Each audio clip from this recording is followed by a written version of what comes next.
Welcome to One on One. I'm Greg Bassey, your host from the Salisbury Independent newspaper. It's a big day here at PAC 14. They're all big, but our General Assembly is kicking in this week. And once again, we welcome back our first ever guest on One 5 years ago when she was a freshman delegate.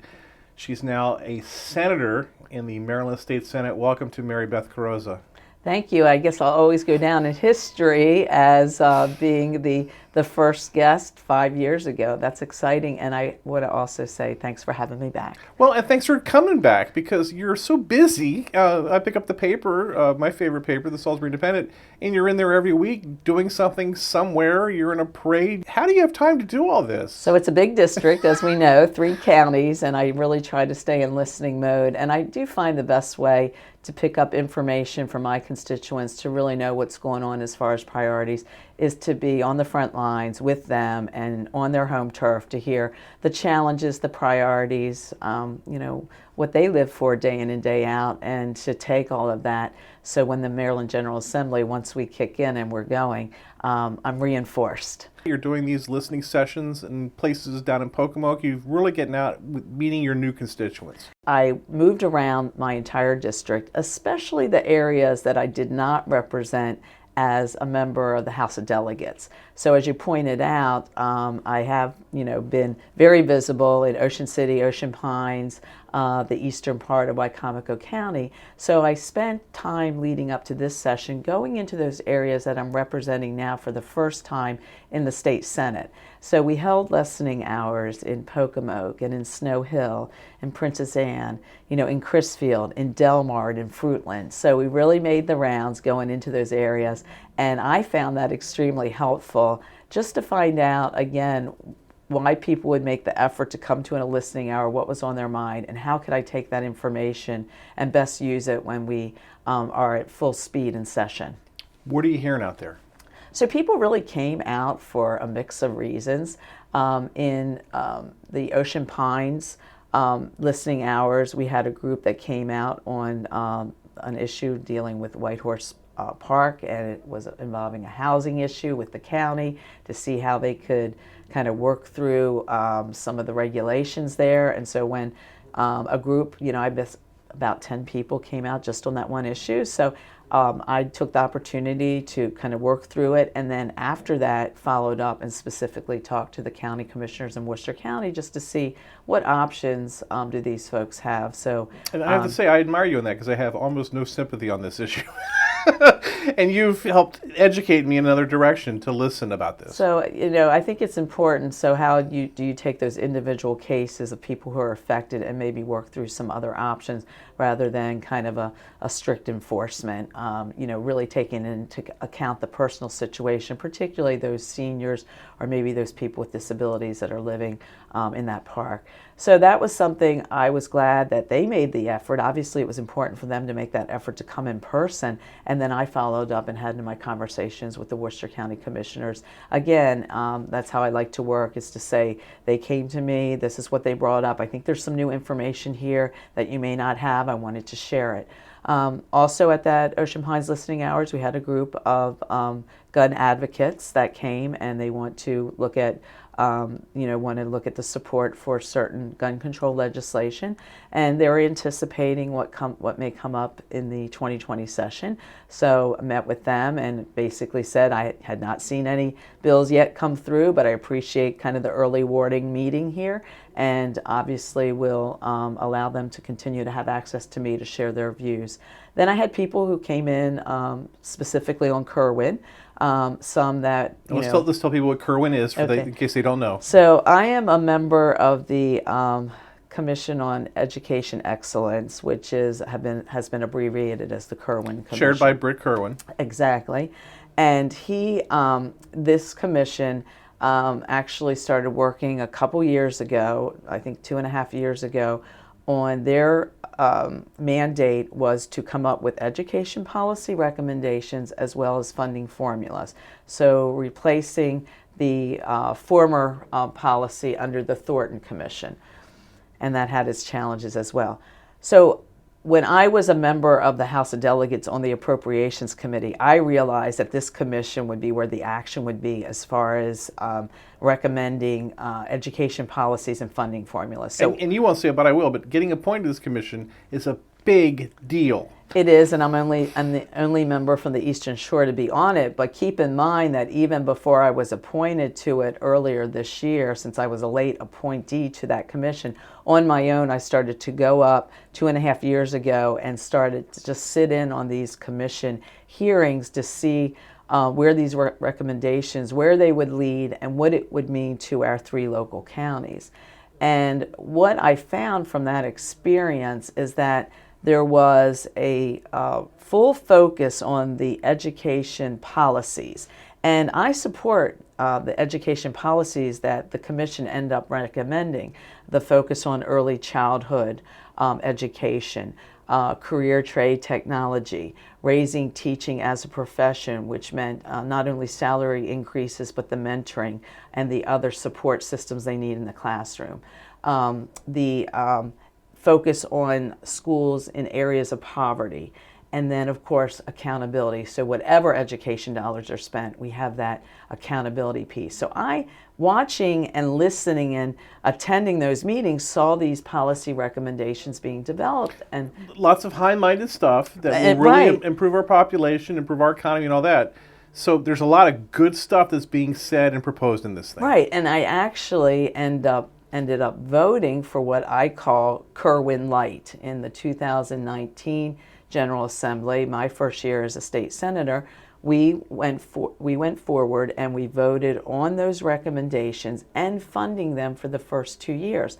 I was comfortable supporting that, what they call the Blueprint for Education Excellence, as it moved forward with recommendations I agreed with and that they were paid for.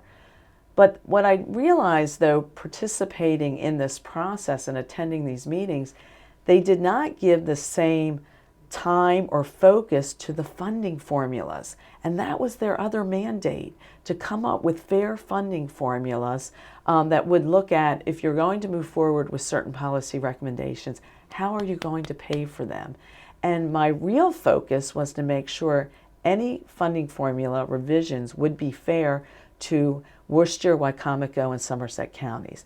And that's where I think the Kerwin Commission failed, as far as not devoting enough time to really work through those funding formulas. So what we ended up, what the Kerwin Commission ended up passing, which I voted against at the full Kerwin Commission level, was moving forward with these funding formulas that took us out to 2030, that I saw that were simply unaffordable, and also did not give the locals the flexibility and authorities they need to be successful in moving forward with those recommendations that we did agree upon. Why is it Kerwin's responsibility to figure out where the money's going to come from?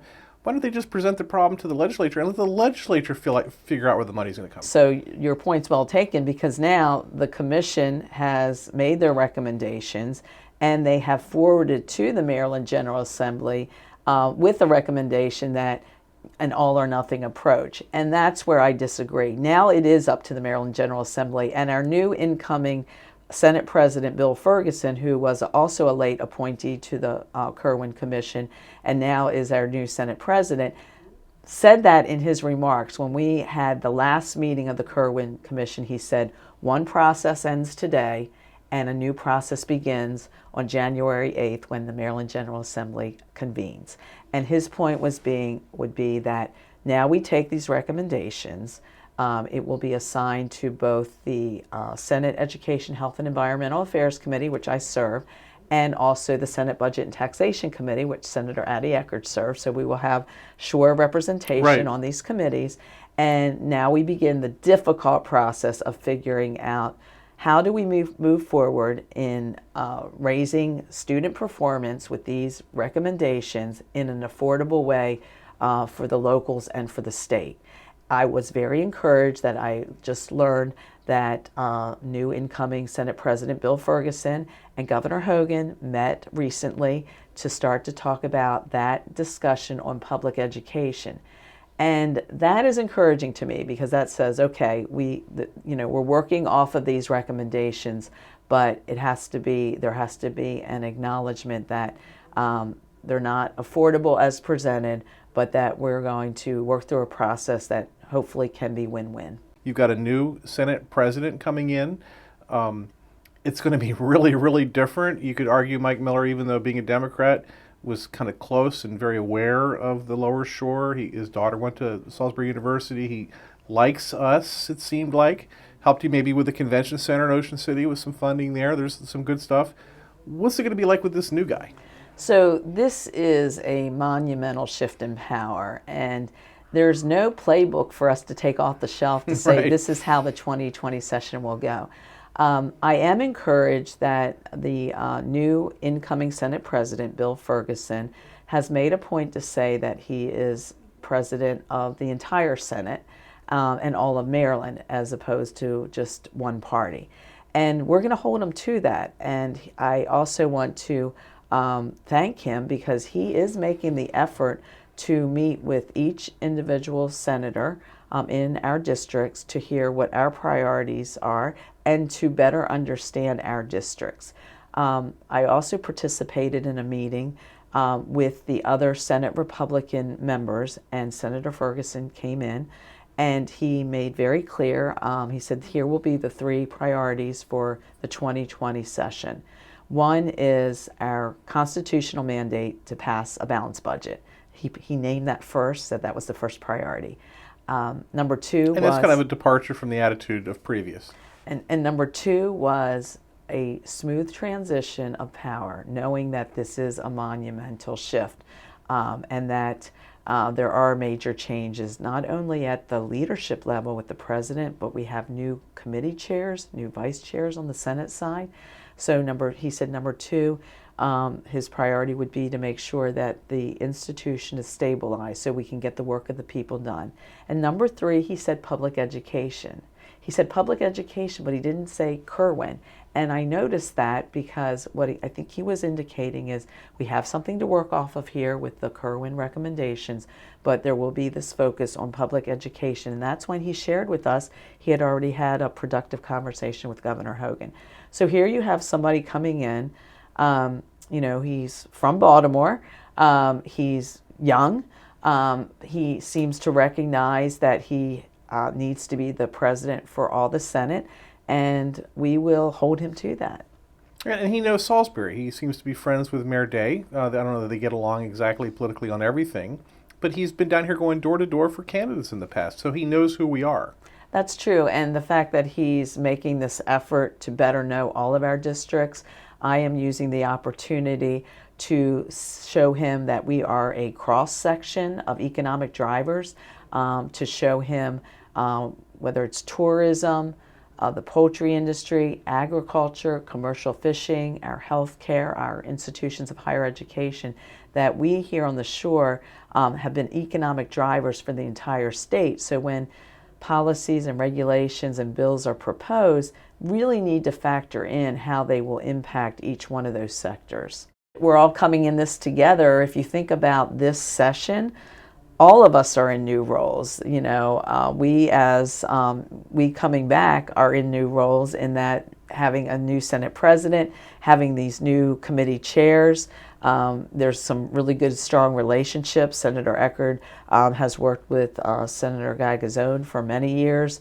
You look at what's happening on the Senate Judicial Proceedings Committee, Senator Will Smith, I've worked with him on veterans issues. So I see opportunities where you build those relationships, and it's up to you, it's up to the individual senator to make the case for his or her own district, and I've done that effectively in the past, and I plan to do that with our new leadership. I saw on social media you were just at the airport this week, and I get the feeling you're a big fan of the airport. Absolutely.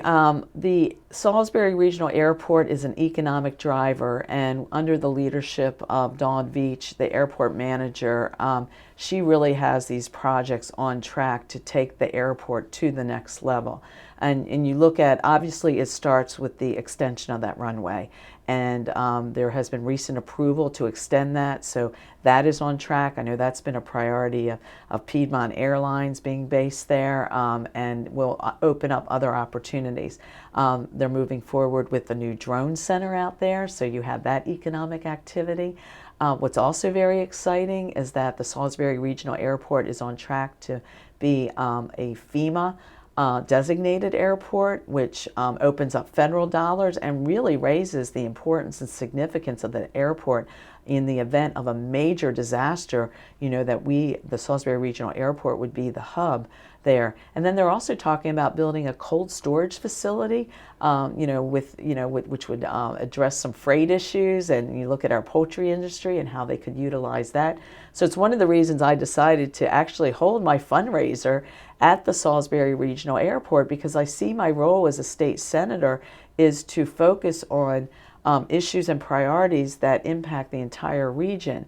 And I look at the proposed projects and the growth at the Salisbury Regional Airport, and you look at it, and these are projects that are supported by the City of Salisbury, Wycomico County, the state of Maryland, the federal government, the private sector. So we really need to continue to show that unity, and when we do, then we can move forward with these projects, and hopefully looking at, again, if we can get that aircraft equipment tax exemption bill, would be very helpful to the airport. We're the only state in the region on the East Coast that does not have that.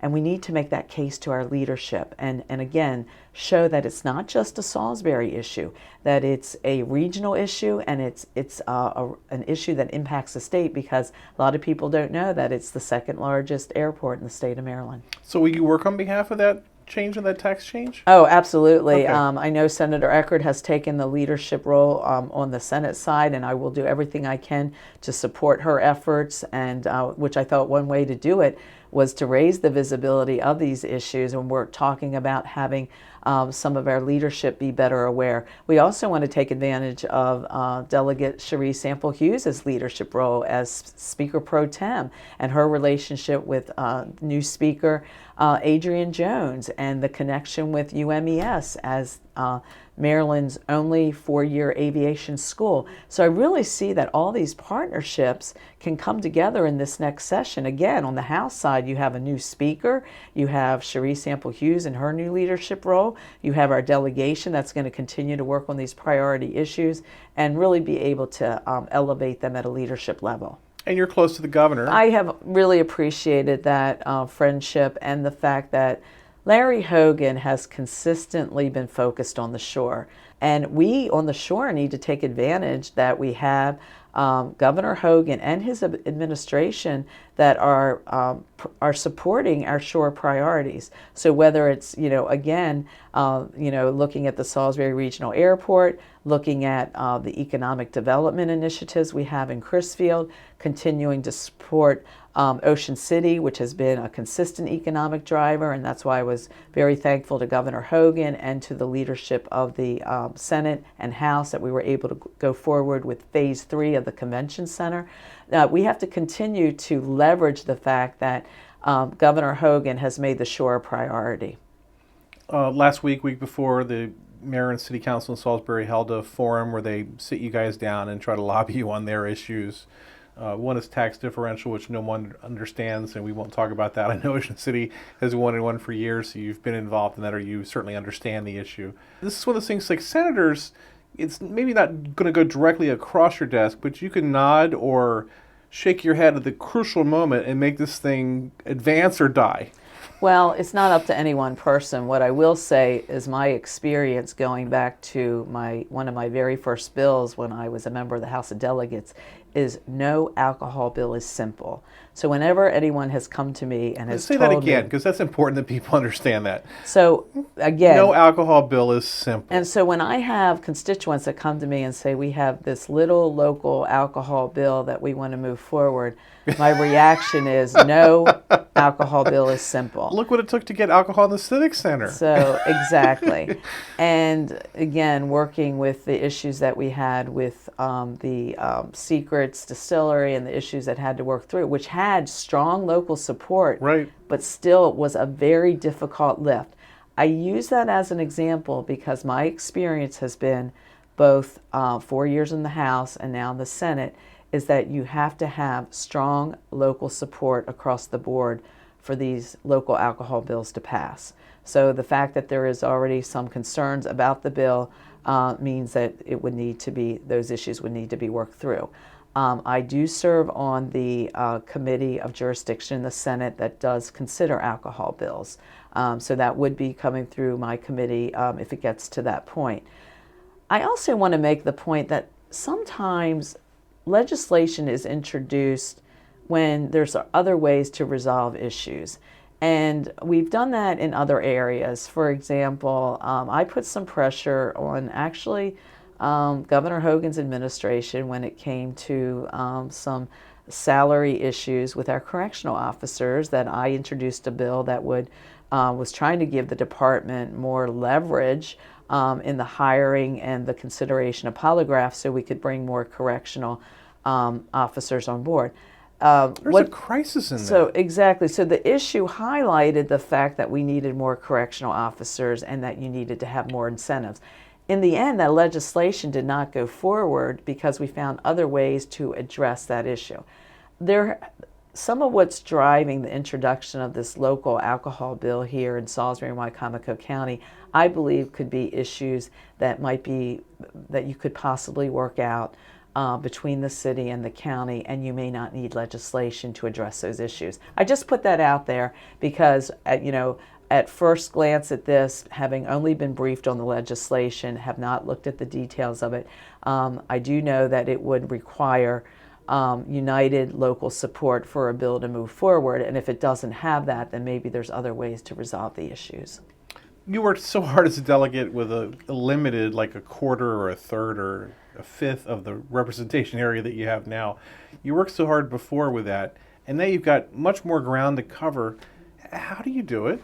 So I think part of it is I've really tried to maximize my time by moving around the 3 counties, and that's why the listening hours in all of those locations were so important. Also, I am asking people when they do want to meet, and particularly as they come up to Annapolis, is to kind of have your bottom line because I want to be able to share the best information with my colleagues.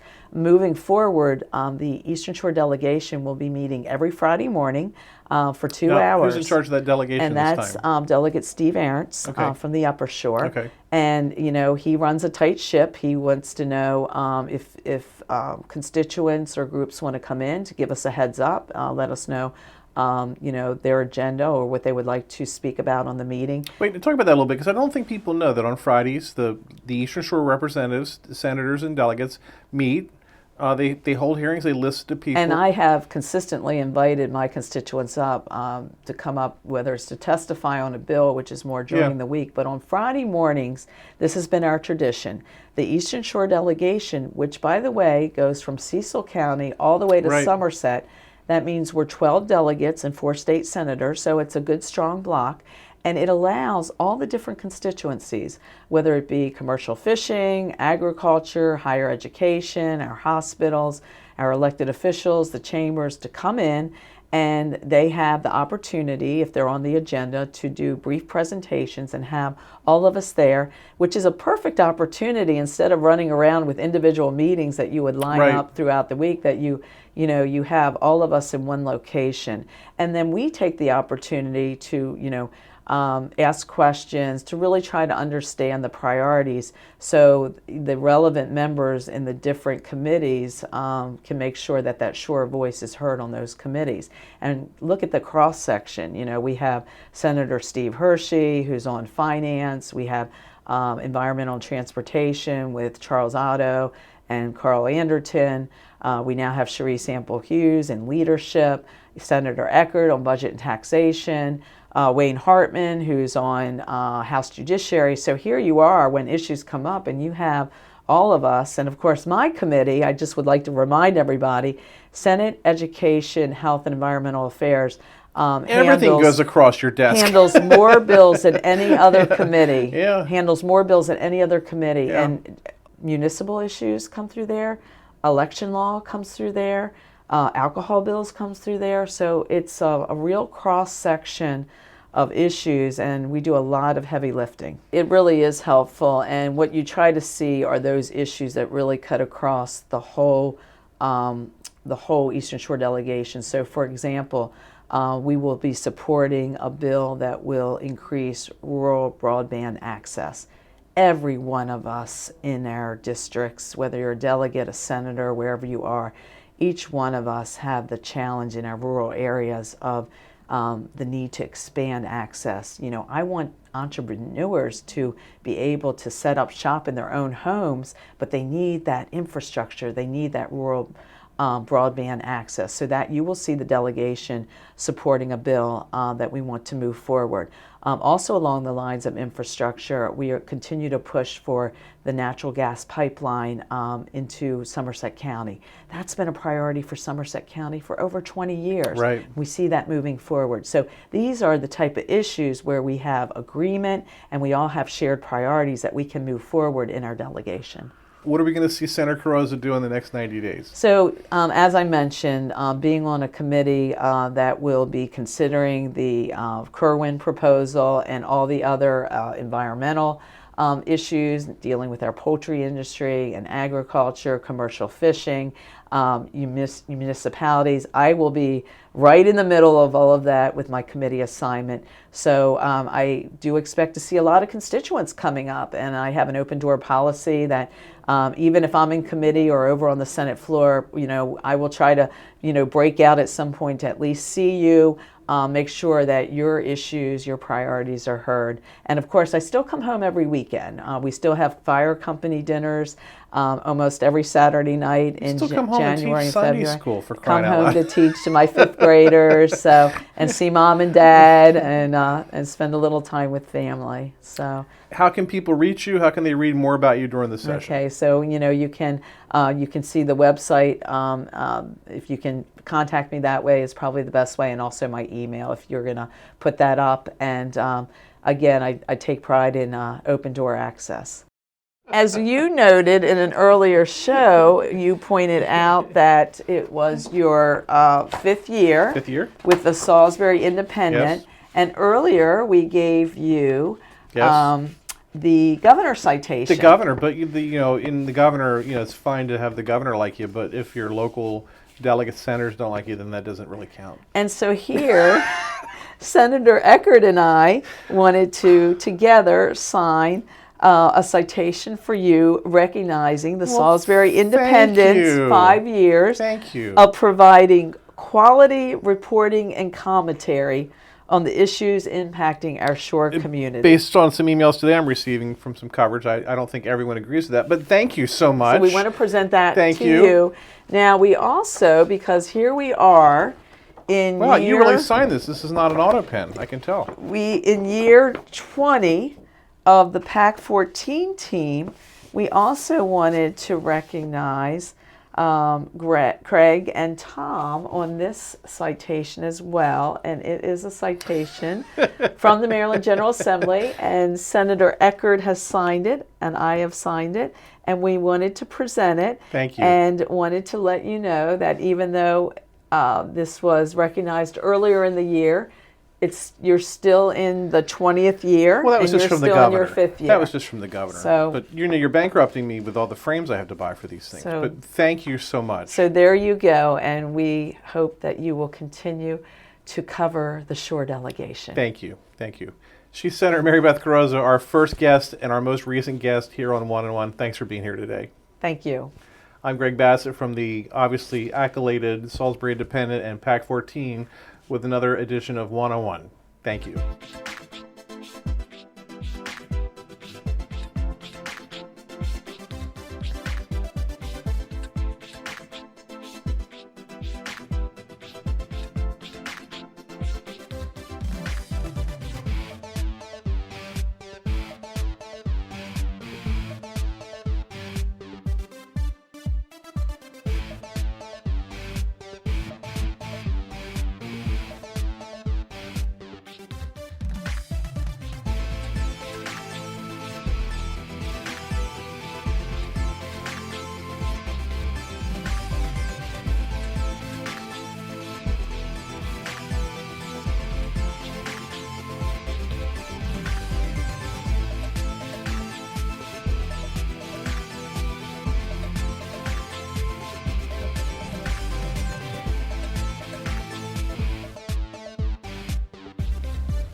First Shore Federal is proud to support PAC 14 and one-on-one. We'd encourage every business to support PAC 14 and pick a program and support it, and let's make a difference.